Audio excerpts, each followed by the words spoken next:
哇哦，这收个后手啊，蒙国东的后手实招漂亮，结束了，结束了，结束了。中国的 KO 专家就是他，不管是日本搏击名将还是世界冠军，只要遇到他，不是被乱拳 KO 就是被他一拳打飞。他就是来自广西的蒙国东，身上流淌着郎兵后裔的血液，而且还继承着郎兵后裔的优美传统与壮硕的体质。身为古壮拳唯一的继承者，蒙国东自然要继承古壮拳的衣钵。擂台上的蒙国东就像是战神一样，遇强则强，遇挫愈奋。一晚 KO 3位日本搏击新锐之后，蒙国东彻底在中国打出了名气。KO 率高达100%的蒙国东，这次算是遇到了对手。他的对手是来自巴西的 KO 高手维克托，坐拥35次 KO， 在擂台上拥有绝对的统治力。两位 KO 高手相遇，必定会给大家呈现出一场十分精彩的比赛。话就不多说了，请长按3秒点赞。比赛开始，两位都是各国的 KO 高手，一位是坐拥35次 KO， 另一位的 KO 率则是高达100%。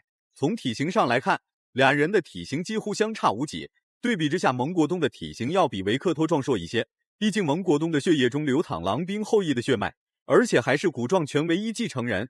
反观维克托也不是什么容易欺负的善茬。猛虎出夹，在武林风复出拿下2场 TKO 胜，然后上一个月呢，他打了一个日本人，也是一样啊，直接把日本人给 KO 掉了。对方丢白毛巾都急啊，在白毛巾还没落地的时候，他就把在换拳中，蒙国东一套不解释组合拳法，成功将这位所谓的 KO 高手放倒在地上。这一套拳法也是让维克托有点蒙圈，甚至不敢相信这是蒙国东能打出来的进攻。不过事已至此，维克托不得不接受事实。维克托好像已经现在就看这个蒙国东能不能冷静下来，然后 KO 对手啊。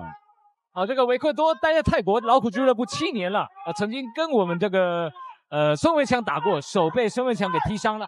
哦，这个时候维克多那个一定要那个，这个时候蒙国东一定要冷静下来，对，不要大意，不要把这个防守漏下来啊，因为这个维克多我看还有反击能力，是，而且在泰国他是打缠麻的，所以缠麻的抗击打能力非常强。对，他对头部的防守，包括整个节奏也都拉上来啊。但是蒙国东给他喘息的机会啊，压得很紧。我觉得蒙国东猛虎出夹。好，蒙国东连续的精准打击也是让维克托且战且退。不过维克托岂能轻易放弃？毕竟这场比赛关乎到自己的声誉，两位 KO 高手必定会在今日陨落一个。无时无刻都在对维克托发起猛攻的蒙国东，越打气势越强大，越打越勇猛，根本不怂眼前这个所谓的 KO 高手。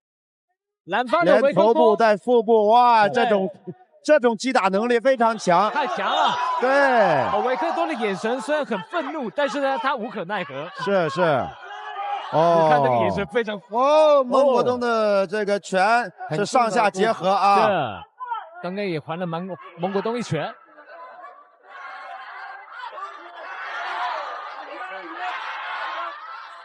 那维克多说了，他巴西跟泰国最大的不同是，他在泰国可以当个职业的运动员，好好的训练，在巴西没有办法，是，那边环境比较差一点。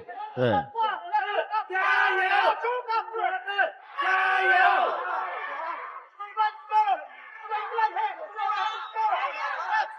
然后南方的教练叫他一直待在擂台的中央，但是顶不住啊，因为蒙国东的这个攻击力太强了。而且回合即将结束，身陷劣势的维克托丝毫不慌，看来对自己的战术打法还是比较自信的。反观占据大比分优势的蒙国东也是十分稳健，根本就没有对维克托发起侵略性进攻。蒙国东能独秒维克托一次，那么就有机会将维克托 KO 掉。所以占据大比分优势的蒙国东并不着急对维克托发起猛攻，1秒钟把那10几个字讲出来，没人听吗？不要急啊！不要急，把那轻拳拿了动。其实我觉得他说这些话，并不是说他真的是要把对方怎么着，其实是他对自我的一个态度，就是我不能放弃，不到最后1秒，我绝不放弃。是。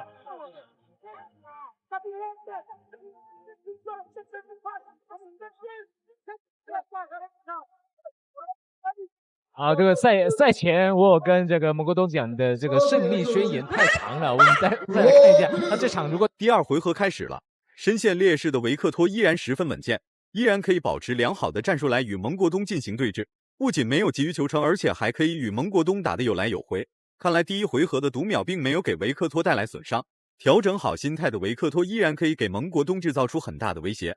蒙国东不得不小心维克托所打出的冷招冷拳，毕竟超高的 KO 率不是徒有虚名，是相当的凶悍。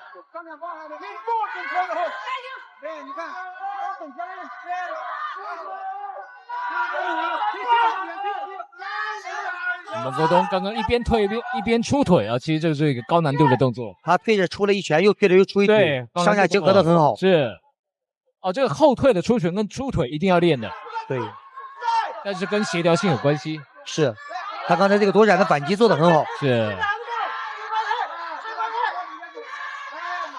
控制距离也控制的特别好。是，然后对手的协调性就没，还有爆发力就没有他好了。是，可能稍微要僵硬一些。对，其实比赛有时候就是这样的，你这个打出感觉了之后呢，怎么打怎么有，是就很自如。对，况且还有轻重缓急。逐渐适应比赛节奏的蒙国东越来越强势，虚虚实实、真真假假的进攻也是让维克托有点摸不着头脑。反观维克托则是选择硬核反击，不过这些反击丝毫影响不到蒙国东的主动进攻。两位 KO 高手之间的过招总是那么虚虚实实，毕竟需要打出一招制敌的动作与招式，不然很难将其一击致命。成功了，是，不能给他这种，就是说这种节奏，如果这样节奏的话，怕是被突然对手抓住机会，对手气势就上来了，况且不能缓，对，不能缓，况且对手呢是有一定能力的，是，所以说不能缓的前提就是你要有充足的体力去压迫他，体力，他可能第一局冲的比较猛，然后体能现在有了一定的那个影响，需要第二局调整一下，那也只能是一个短暂的调整啊，不能长时间的这样。叫蒙国东赶快压回去了。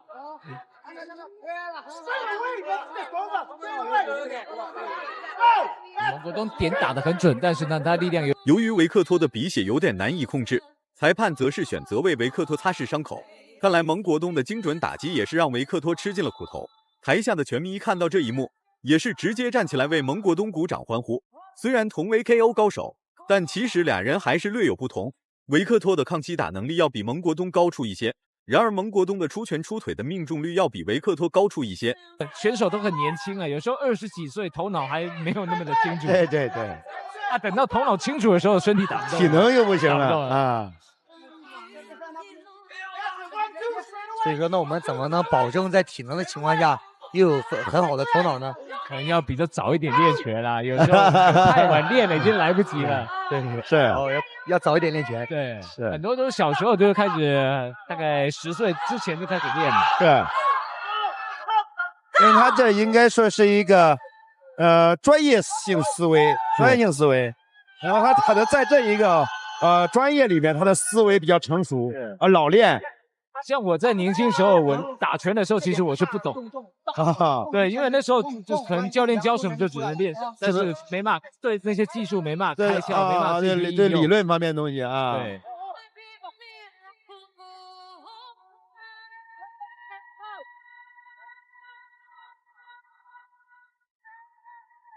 就是说你参加了另外一个工作，然后就是在社会上的经验越来越多，才突然开窍，原来是那时候是这么一回事儿。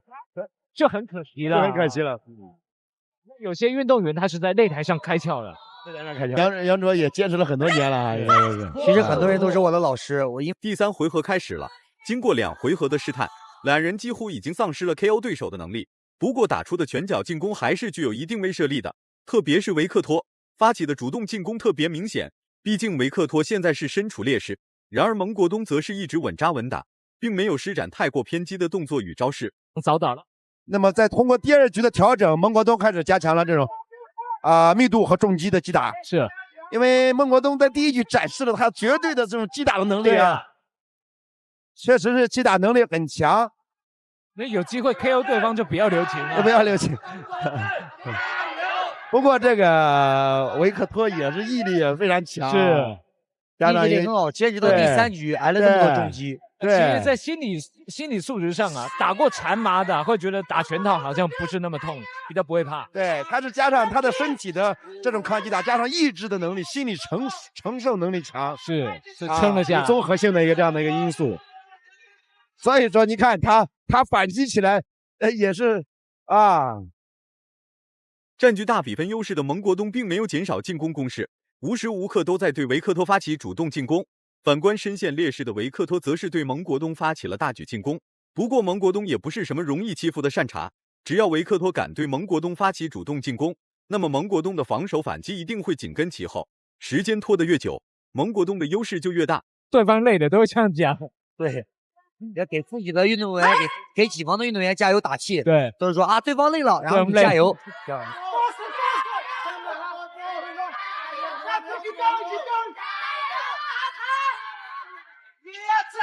啊，这个蒙国东注意。其实，在比赛场上确实是啊，你在听到对方累的时候，或者说你在感觉对方很累的情况下，他就是走一步自己会滑倒的情况下，你就会瞬间你就有力量了。对。哦，又一个顶膝，抓的这是机会。杨卓啊，在比较紧急的状况，就大口呼气，调整自己。啊，护齿掉了，护齿。维克托的护齿好像被打掉了，看来蒙国东的进攻还是具有针对性的。鼻子被打出血的同时，护齿也被蒙国东给打掉了。对，我们发现一个有趣的现象，这个蒙国东每次把对手重击或者说需要去中立脚的时候，他都会面朝中立脚，然后看着底下的观众，是的，反正观众帮他加油，然后给他鼓劲。有可能要想一下待会要怎么打。冷静。对。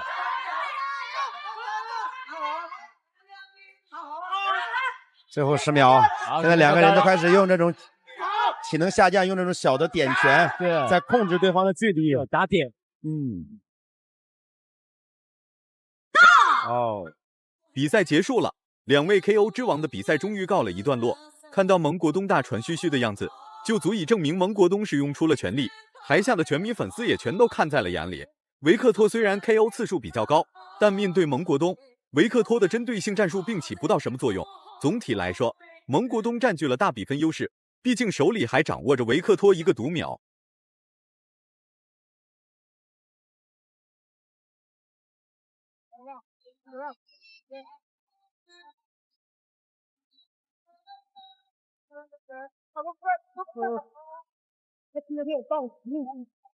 1号裁判30比27，2号裁判30比27，3号裁判30比27，比赛结果红方胜。最终蒙国东获得了比赛胜利。大家感觉蒙国东打得好的话，请多多点赞，让更多人看到蒙国东的硬气。